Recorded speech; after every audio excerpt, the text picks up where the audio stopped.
Hello, everyone. This is Sanel, Exit Realty Urban Living, and I am here with Miss Bethany LaFlam, who is one of the SEC attorneys that I've dealt with, and just beautiful human beings. So we're here to talk about syndication, what it is, the benefits, accredited, sophisticated investors,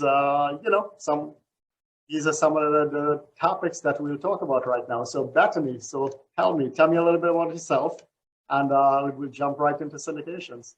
Great, thank you. Thanks so much for having me on. I really appreciate it.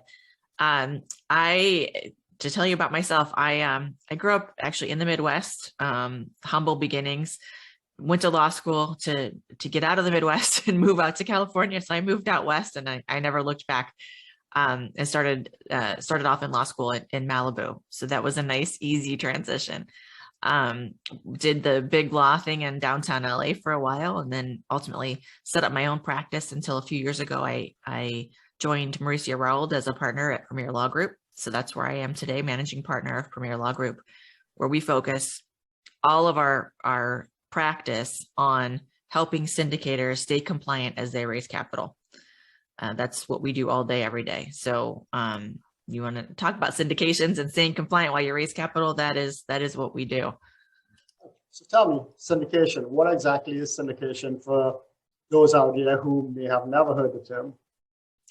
It's a good question. And actually, there are a lot of people who don't understand. And so a syndication, it's a real estate term usually. I mean, in operating companies, they usually call it something else. But what we're talking about here is securities, selling securities.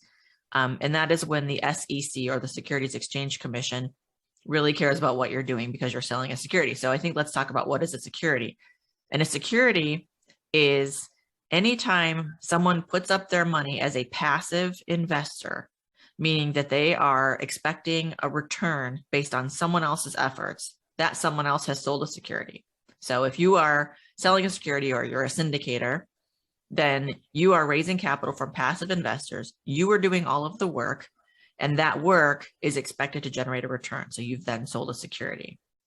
And an important distinction is that regardless of how many passive investors there are or how much passive investment there is, a security is a security is a security. And it's not a joint venture just because someone dresses it up and calls it a joint venture. I'm glad you said that. What are the legalities if someone did a joint venture or did actually pool money together and did not comply with SEC regulations, and God forbid something went wrong? What happens? Yeah, so that's an illegal offering. I mean, when you're selling a security, you really have three options, right? The first option is you register that security, okay, with the SEC. That would be like a public offering, which is pretty expensive, pretty time consuming, usually isn't going to work on a real estate deal because you don't have the kind of time, and the numbers just really aren't big enough to justify a public offering for that. Okay. Number two is you find an exemption. The most often exemption that we use, the most frequent exemption we use is Reg D, 506B, or 506C. And then the third thing, which is what you just described, it's an illegal offering, and you definitely don't want to do that because you could get into a lot of trouble. Now, if you do a JV, and it should have been a securities offering, more than likely that's not something that's going to land you in jail. Jail is reserved for pretty bad stuff, Bernie Madoff kind of stuff, right? Where you are actively trying to defraud investors and swindle people out of their life savings or their retirement, or things like that. So calling something a JV when it really should have been a security or a syndication, probably not going to land you in jail. However, it could have stiff penalties and fines. It could mean that you would be barred from actually raising capital for future deals. So if that is your livelihood, then certainly you don't want that to be a result either. Nobody likes to be fined or penalized either. So it's definitely not a good thing to do. And it's just not worth it, especially when, with a JV, for example, a lot of times people are like, well, we only had like 2 or 3 investors, and, one of them was my mom, and, whatever. It's a small enough deal. It's probably not worth the kind of trouble that you're looking at. And trust me when I tell you that those 3 people who might be your best friends or your family or your mom or your grandma, when they come in, they lose all their money. It's less friendly It's less friendly. So you want to make sure you're protected, which is what my job is as the securities lawyer is. The SEC's job is to protect investors. The securities lawyer's job is to protect the issuer or the syndicator, right? I'm sure the SEC most likely will make an example of someone who didn't comply. Sure. Yeah, absolutely. And if a deal goes south, right, because that's when these issues usually come up, right, is the deal lost money, someone starts poking around trying to figure out where the holes are, and then some clever lawyer says, wait a minute, this should actually have been a securities offering, so let's try to get your money back that way.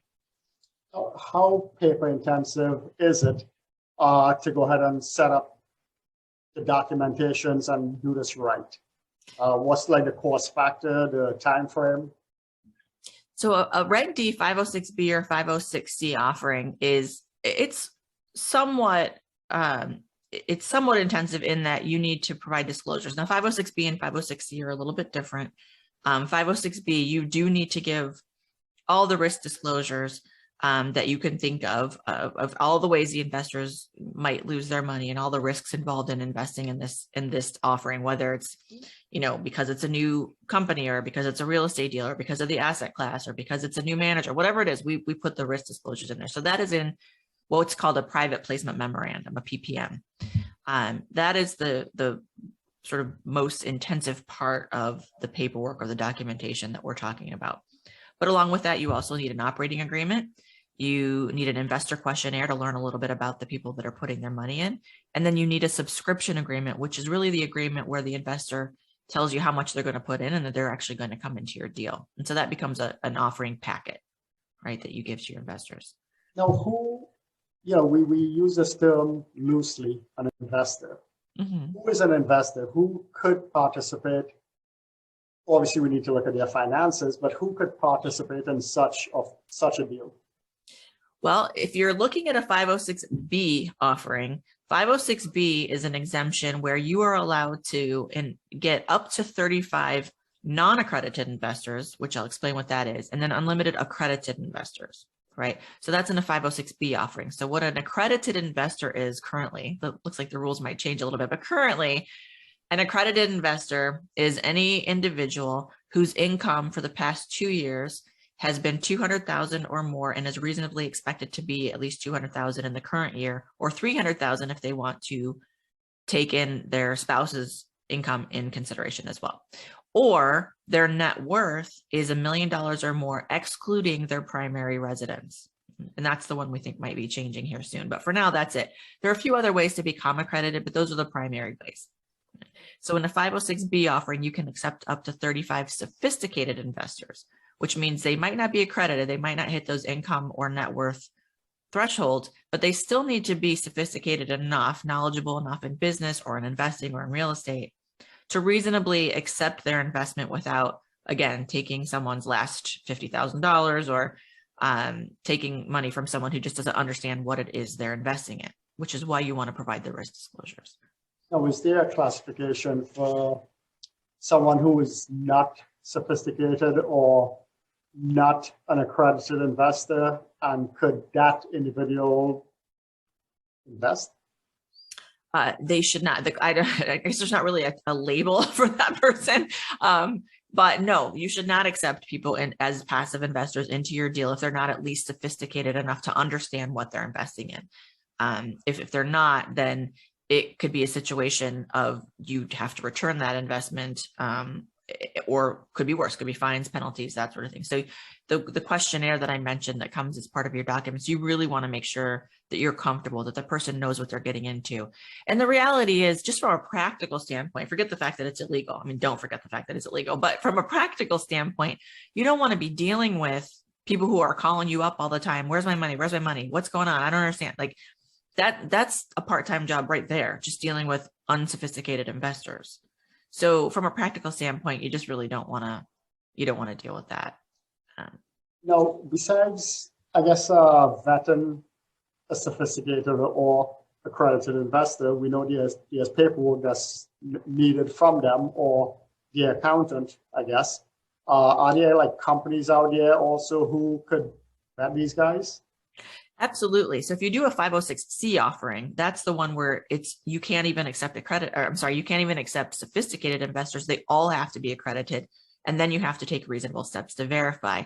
There are a few companies out there that take on that burden for syndicators and issuers. And I definitely recommend to use some third party rather than taking on that liability and that task yourself. Two that I know of, I'm not affiliated with either of them, but two that I know of that clients use. One is Parallel Markets and another one is verifyinvestor.com. And so those are they are a small fee per investor. You set up an account and either the syndicator or issuer can pay for it or the investor can pay for it. It's really up to you. And it's pretty cheap insurance to make sure the person is in fact accredited. Awesome. Now, as far as syndications go, obviously it's raising money through investors, sophisticated or accredited.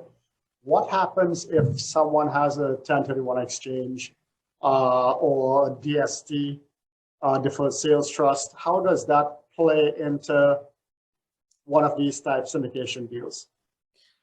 So generally speaking, one cannot flip into or 1031 into a syndication directly. Reason for that is that it needs to be a like kind exchange, right? And when you're buying into a syndication, you're buying securities, not the property. So when people want to come into a syndication or come into an offering with 1031 money, we have to create what's called a TIC or a tenant in common agreement, where the 1031 investor is going to own an undivided interest in the property, and then the syndication is going to own an undivided interest in the property, and they're going to join in the tenant in common agreement together, which means then that syndication is raising money for less than 100% of the property. The other thing that's important to realize about that is that the 1031 investor, because they're going to get that undivided interest in the property, let's say it's 10%, whatever it is, that person cannot get a preferred return. They just get 10% of the net cash flow or the net capital proceeds. And the syndication will then split that 90%, however it would have split with its investors and its co-sponsors or its sponsors. So that is it's a math problem that you need to figure out with accounting and with the 1031 intermediary in your investor to make sure that one, whatever they're putting in gets them enough interest in the property to make that 1031 likely to be successful. And then two, that gets them pretty close to what they would have gotten had they come into your investment as just syndication as a passive investor or a Class A member is what we call them. So it is a little bit of a balancing act and it is pretty highly regulated. So my recommendation, just again, from a practical standpoint, is because of all the regulation and all the paperwork, it is usually not worth it to accept 1031 investors unless there's a significant investment. So for 100,000, I don't know that it would be worth it, but for $1 million, you got to at least contemplate whether or not you want to take on that additional expense and that additional accounting.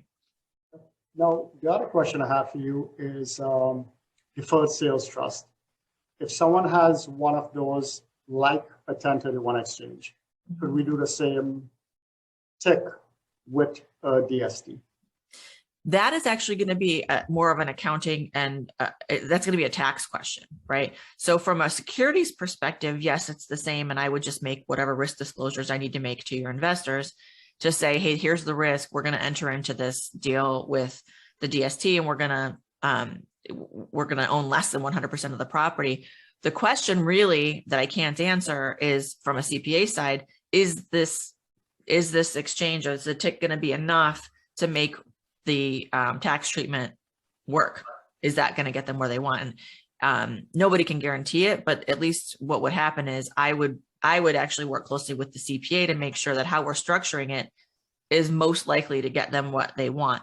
But then I'm going to disclose in your documents, because again, my job is to protect the issuer, that it might not work and there's no liability on us. We're not saying that your tax treatment is gonna work. We're just saying we're setting it up the way the CPA said to set it up. Yes, yeah. Right. What's there's always terms thrown out, fund. So we hear funds, we hear syndication. Mm-hmm. Is one better than the other, or could you tell us a little bit about where someone or what someone should be? Yeah. Absolutely. I mean, there are pros and cons to both. And the reality is, from a compliance standpoint, from an SEC compliance standpoint, there is really no difference between a fund and a syndication. You still have to comply with securities rules. It's usually going to be, in our case, Reg D, 506B or 506C, right? So you still have to comply with some sort of exemption. That being the case here, so the main difference is that in a syndication, you're talking about a single asset, or sometimes more than one asset if it's a portfolio, but you're talking about a defined asset, right? You've identified a property, you've underwritten that property, you're raising capital to take that property down and do whatever improvements you're going to do to execute your business plan and then provide a return, right? So we know what it is. We tell the investors, this is the property. Okay. That's a syndication. The difference between that and a fund is, in a fund, you're raising more capital to buy more than one property. And in most cases, it's going to be a property that you maybe haven't yet identified. So that would be a blind pool fund. Now, not all funds are blind pool. Sometimes it's going to be, hey, we're going to buy these 40 properties. And so we're going to raise $50 million to buy these 40 properties. But the big difference is that a fund is just pooling money to buy multiple properties, and a syndication is really a single identified asset. Now, the benefits of the single asset is sometimes it's easier to sell, right? Because investors get to take a look at, here's dirt, you can see, and it's tangible, and I can tell you historically how it's performed. I can tell you what I'm going to do to make it perform and what I think is going to be better, and to get you that return, right? In a fund, your investors are really betting on the jockey and not the horse. I mean, they're investing in the management's ability to select good properties and turn them into good returns. And so you'd have to really push heavily the management team, the sponsor team, right? And then talk about what your deal criteria are going to be for investing. What are the rules for investing? We're going to pick this asset class in this region, and this is how we're going to create value, and this is how we're going to hopefully provide you a return. So in terms of what's better, syndication might be easier to raise the money. Funds give you a lot more flexibility because you've got a pool of money that could be sitting there at the ready, so that you're not rushing to raise capital before closing. Right. So they both have some pros and cons. And I guess, would you guys advise someone which route they should take, or how do you approach it? Part of what we do as a service, I mean, yes, of course, we do the PPM and we help you with compliance, but really from beginning to end, meaning you come to us and you tell us what your goal is. I'm gonna meet with you and talk about what your goals are, whether it's for a property or for multiple, or what's your overall goal, and then I will help you structure a deal that gets you there and gets you there within the guidelines, the rules. So if you come to me and tell me, look, I've got this one property, we're under contract. It's going to be maybe 2 weeks before I find another one, and then it's going to be, and we're finding them really quickly, then I'm going to say, okay, let's look at a fund option then, because you're going to spend a lot of money on legal fees. For example, if you're doing syndication, and they're one right after the other, and it's maybe the same investor pool, right? So if you're going to the same investors and you're going to tap them 5 times, why don't you say, hey, investor, I've got these 5 properties lined up. You get the benefit of having a little bit of a diversified portfolio all within the same place. Your 100,000 kind of goes a little further, or at least hedges a little bit, right, across those. So if that's the case, then I would advise you to at least consider a fund. Now, with a syndication, we know there's a PPM that goes out per property. Mm-hmm. With a fund, if I had X number of people put money into the fund, into the account, let's say, when do I need to give these guys back their money? Is there an expiration date, if you will? Well, so we're going to define that. Just like with a single syndication, you're going to do a PPM. You would do a PPM at the beginning of a fund, and you would talk about what all the rules are, right? So these are the kinds of properties we're going to buy. Typically what happens is you would return the money if you don't ever buy a property, right? So if you're sitting on the money and it's been a year and you haven't bought a property, then you'd consider returning that money. Now, you're going to be more incentivized to return the money if you haven't bought a property, if you're giving a preferred return, because you're going to owe them money on top of that principal, right? So you want to define the rules up front But beyond that, when you give them their money back is going to be defined in the business plan and in the PPN, right? So if you raise, let's say, a $20 million fund and you have bought one property and you're kind of trying to figure out what you're going to do about the rest, if you never sell the rest, then you're going to probably want to give back the excess that you raised, because again, you don't want to be on the hook for paying preferred returns. Or if it's a split, you're splitting that a lot of ways, right? If you only bought one property. So you don't want to sit on cash you're not spending or not putting to work. But beyond that, you're going to explain in the PPM and in the business plan how that gets distributed. Maybe you're going to reinvest it after you sell for a few years, and then after 10 years, you're going to give the money back. Maybe it's you start giving the money back as you start refinancing. Maybe it's you start giving the money back as you start to sell them. Whatever it is that is your plan, you just tell the investors and then you just execute on it. That's what's necessary here, is to set expectations. That's exactly right. Mm-hmm. Put everything in writing, as we all know we should do. Yes. Put it in writing, set expectations so everyone knows at the end of the day what exactly is taking place. No one's worrying about buying a new car with my money. Yeah, exactly. And you're gonna be giving reporting. You're gonna let your investors know what's going on with regular updates and communication. You definitely want to be communicating with your investors about what's happening, and good or bad news, right? And you're right. It's setting expectations and it's managing expectations and it's communication almost as much as anything else, right? I mean, COVID was a good example of that. We fielded so many calls right when March of 2020 of, oh my gosh, investors are kind of panicking. Do I have to give their money back? What do? I don't know. I can't pay a pref. And, and it's all spelled out in the operating agreement for you. Now, we didn't contemplate COVID in those deals I'm talking about because who did, right? We do now, but it's all in there now. But I mean, the reality is that's not on the manager. That's not your fault, but you do have to communicate what's the plan going forward. And you do have a lot of discretion as the manager to pivot if you need to, as long as you're not doing things that are opposite of the best interest of the client or the investors. Doing this, you definitely cannot be deceitful. Right. That's definitely wrong. So last question, what have you seen in your practice that have just made you say, what the heck is wrong with you? The most frequent question I get over and over and over from clients is, how can I pay capital raisers? How can I pay capital raisers? It is the biggest question I get, the most frequent question I get. And sometimes I get it multiple times in different ways from the same clients hoping for a different answer. And the reality is that unless someone is a registered broker dealer with a FINRA license, you cannot legally pay a capital raiser in your deal. Now, it's very similar to what is a security that we talked about earlier, right? Which is register, so get the license or a FINRA license, broker dealer license, find an exemption, or it's illegal, right? So there's a little bit of a theme here. The first thing I will say is, stop calling yourselves capital raisers. You're co-sponsors, right? I know there are people who are really good at raising capital. They're really good at it. But don't put yourself out there as someone who is a capital raiser for a fee or for a cut of the carry or the promote or whatever it is. Don't call yourself that, because you're going to be a target for the SEC, that you're getting paid as a broker dealer when you're not in fact a licensed broker dealer.